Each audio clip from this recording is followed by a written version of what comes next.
Alien bases found on our moon and Mars. These are images from NASA and other space agencies. On Humans Are Free by Alexander Light. Those of us in the grouping called Baby Boomers have seen an amazing era of history unfold right before our eyes. And in a few days we'll have UFO disclosure by the Pentagon. We're going to see a lot more information coming out. And this is going to be changing everything for humanity. I believe this, not just the Pentagon is going to be releasing these things. I think that any other country in the world that has such information is going to come out with it too. Now, whether social, political, or scientific, we're always right here and there on the cutting edge of change. And what luck that we were growing up during 50s, 60s when America went into space. And we know that they landed on the moon because the Russians kept their eyes on the rockets that took off until the time that the astronauts of Apollo 11 landed on the moon. This is confirmed by the Russians themselves. Now, a great many of us followed the space program from its infancy, with the Mercury program on through Gemini, Apollo, and the space shuttles. And the one constant factor was the repeated encounters our astronauts had with UFOs and extraterrestrials. And a lot more generals, and even here, Paul Hellyer, Canadian Minister of Defense, has been disclosing this for decades now. Kindly support my Patreon account since YouTube has again demonetized my YouTube channel. The daily posts are 5 videos daily, and they are totally different from what I have on my YouTube channel. Thank you so much for your support and that you find all my content so interesting. You'll find the Patreon account details in the description box below. We even have encounters and records of ancient astronauts landing in the Giza pyramids, as the Tully Papyrus tells us, of the pharaoh himself witnessing the overlords of Egypt, quote unquote, and he was shaking in his shoes as he was witnessing all this. And also the ancient Greeks telling us that the gods of Olympus, the ancient gods of Greece, were basically extraterrestrials or children of extraterrestrials, and Atlanteans were extraterrestrials. But we've also seen various Apollo astronauts coming out telling us what they experienced. Now, many people believe that NASA is an organization and that they're wrong. It's 100% pure government operation and has a policy of keeping the extraterrestrial subjects under wraps. Well, that's changing now. In the next few days, we'll see that happening. I think the beginning of June is when the disclosure will be coming out. So the tight-lipped secrecy may be a time of the past when people were saying NASA means never a straight answer. Well, I'm sure that they'll be coming out with disclosure as well. So despite decades of censorship, wealth of radio, photographic, video, evidence exists, radar exists, night vision and heat cameras, data available to the media to verify such encounters repeatedly over the years. And it just seems a logical idea considering the vast galactic distances involved, coupled with the fact that they were seen during virtually every space mission by us or the Soviets, and that they had bases established in our solar system. And just look at the hundreds of American military bases scattered across the planet, and you'll see why it's also a good idea on the galactic scale. And those who have followed the ET issue with any real interest are likely aware that there are actually several different races of aliens commonly visiting this world, according to Paul Hellyer and others, which makes the idea of bases even more reasonable to consider. There have been reports of alien bases right here on Earth. We even had people saying that they were also advising various governments. One such entity, an extraterrestrial coming from Venus, was Val, Valiant Thor, who looks not only human, but he looks good enough to be a model. And his team were all good enough to be models. But even if they walked right by us on the sidewalk, we wouldn't know that they were extraterrestrial. So there have been reports of alien bases right here, and under the oceans. So why wouldn't there also be such alien-made structures elsewhere in our solar system? So now, we took personal and intellectual insult when the program executed like the condemned prisoner. Of course, NASA is still very much in business with could be with secret shadow space programs, and there could be something called, people say called the Air Force Space Command, and 3 dedicated U.S. bases to support it. Why is there a Marine who claims to have spent over 10 years on a secret base on Mars, of all places?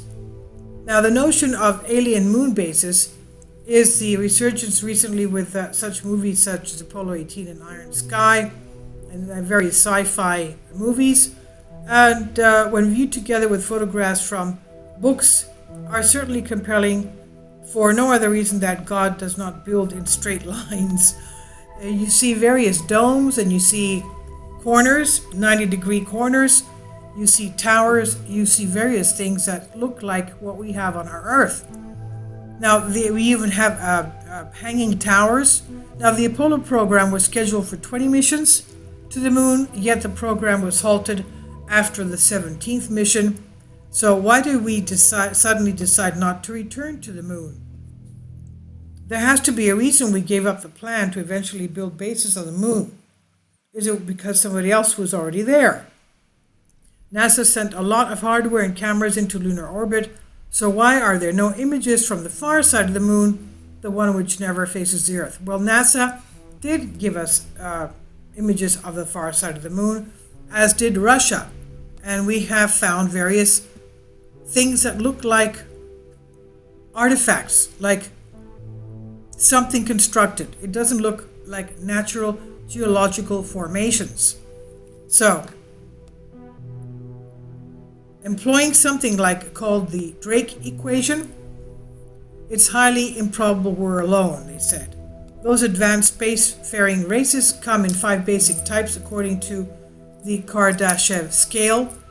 Type 1 civilizations harness every possible available power source from solar, wind, hydrothermal, geothermal, tidal, and even earthquakes, and resources are used in an elegant manner without polluting or waste. They are not at the mercy of planetary weather because they control it. Type 2 civilizations exploit and use energy of the stars themselves to power their needs, and Type 3 civilizations harness the energy of the entire galaxy. Type 4 civilizations exceed technology and resonate with the environment and reality around them. Then there are the Type 5 civilizations, which are more like ultra-terrestrials. They are similar to the Type 4, except they are of much longer duration and have a deeper awareness of the continuum and interdimensional travel. Now, we know from the Emerald Tablets that the Atlanteans had interdimensional travel and also the ability to conjure up entities, and they were misusing their advanced technology and knowledge and culture so much that Thoth the Atlantean, who wrote the Emerald Tablet, said it was only a matter of time before divine intervention put an end to Atlantis. And that happened about 10,000 BC. So, Neil Armstrong said, "They're here, parked up on the rim of the crater, watching us." Now, although UFO encounters were documented during most, if not all, manned space flights, Apollo 11 afforded a wealth of evidence in voice transmissions and photography. Some sources even claim the astronauts made contact with an alien race on the moon, and not long after their landing, Armstrong and Aldrin noticed a UFO nearby. After advising Houston, Armstrong said to have switched the radio from the public channel to the medical channel and then advised control, "They're here, parked up on the rim of the crater, watching us." Perhaps the most remarkable of the photos from Apollo 11 is the one which clearly shows a detailed saucer-shaped craft landed on the lunar surface. Although Armstrong probably took the picture or was present when it was taken, it seems so odd that he refused to comment on the photo or even look at it when asked in a filmed interview included in the sci-fi program Aliens on the Moon. It seems pretty clear that something extraordinary occurred during the Apollo mission, and and that is still being kept a secret so many years on. As we nostalgically observed the 45th anniversary of the first moon, well, it's about 50 years now, of the first moon landing, NASA and the government contend that such secrets must be kept from the public because if humanity learned of ET races in our solar system, we would all quit our jobs and go on some kind of rampage which would bring down society and religion and Walmart, they said. Now, more likely is they keep such deep, dark secrets because they fear their loss of authority if everyone knew these races were operating at will in our solar system and the authorities were helpless to stop it, or worse yet, were actually working with the ETs. Now, from what we hear lately from the daily UFO disclosure news, it seems that the Pentagon is coming out with these UFO files, they call them UAPs, because all these years they've been trying to figure out who's behind them and what they are, and they have no answers. So they figure that now is the time to disclose all this. So now Apollo 14 reportedly flew over the moon's polar region and saw rows of spacecraft parked and the abandoned remains of a city with circular buildings and very tall towers. Apollo 15 captured an image clearly depicting a cigar-shaped craft on the moon's surface near the Delport crater. Apollo 16 took detailed pictures of vehicle tracks and a bridge and a radar dish in the Mare Crisium crater. And next thing you know, the Apollo program is scrapped almost. And 4 years later, in 1976, NASA reportedly sent an international crew to the moon designated for the flight of Apollo 20. The crew consisted of pilot Leona Snyder, former astronaut William Rutledge, and Russian cosmonaut Alexei Leonov. Their destination was the Delport crater, and their mission was to explore the cigar-shaped craft photographed by Apollo 15. As the story goes, the crew of Apollo 20 explored the alien craft and discovered a large city, and of all things, a preserved alien girl. I think that preserved alien girl, some people say, is just a wax model of a girl dummy or something. It wasn't a real alien. Now, some years later, William Rutledge surfaced on the internet with a collection of videos and photos purportedly taken during Apollo 20 mission. So I'm just saying, I'm giving you the article here. I don't know if this is true or not. Now, when the Russians sent their Zond 3 probe to explore the far side of the moon in 1965, they photographed a dome-type structure and a 22-mile-high spire tower. They called it the Tower of Babel on the lunar far side. Soviet Moon Probe 1965 by Zond 3. And this is it here, as you can see. That's the Tower of Babel all the way in the distance right there. Zond 3, Soviet Moon Probe 1965. So that's a clear thing. What is that doing up there? And in 2010, China sent up a moon probe which took photos depicting structures clearly not natural in origin. Could these structures have anything to do with why we abandoned the long-range plans to dominate the moon? Were we warned not to return? Every expert will tell you that whoever controls the moon also controls our Earth. So why did the American military-industrial complex just give up on the prize it wanted so much? Who owns the moon? So NASA turned its attention and efforts towards the mysterious red planet Mars, since they had plans to travel there as well, and right away there were signs that others had gotten there first.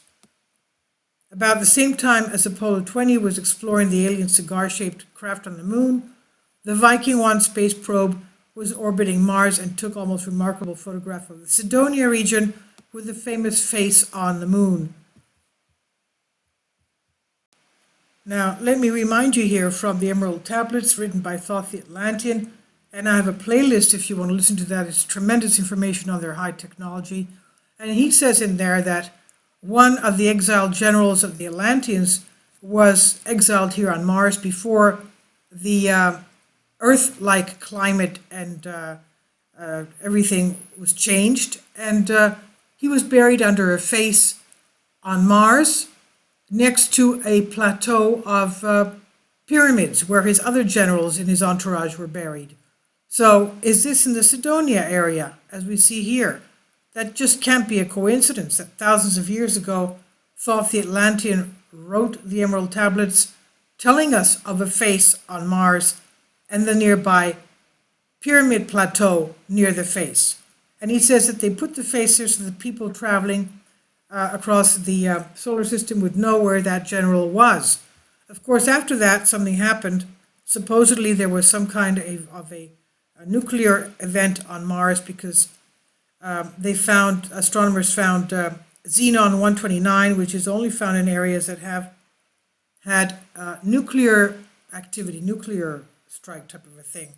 And this was found on Mars. Now, going back to this, over the years, the debate just won't go away. The public clamored for more photos from Sidonia, but they never came until later when the Mars Global Surveyor satellite photographed the face on Mars. And the pictures, of course, bore small resemblance to the original, owing no doubt that somebody may have airbrushed or photoshopped that image. We have mystified, marveled over Mars for a long time. Being the nearest inhabitable world in the solar system, we wonder in awe, perhaps just a little dread, if there be life there. Well, it may have been that once there was life there.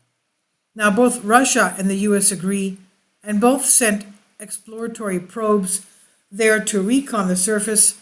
Every one of those missions failed. 1989 Russia Mars probe Phobos 2 seems to come under direct attack by a UFO which either rammed it or shot it down. These are two of the last photos taken before the probe was shot. So, very strange. Beyond the failed disappearing probes, the one which succeeded in their missions have provided us with, again, a wealth of images which literally beg an explanation, such as a picture which seems to show an artifact or piece of wreckage clearly not natural in origin. So, what's going on here? And we all have to have some patience so that we can see what the disclosure will give us in the beginning of June. This is on Humans Are Free, and please leave your comments, and thank you for your support.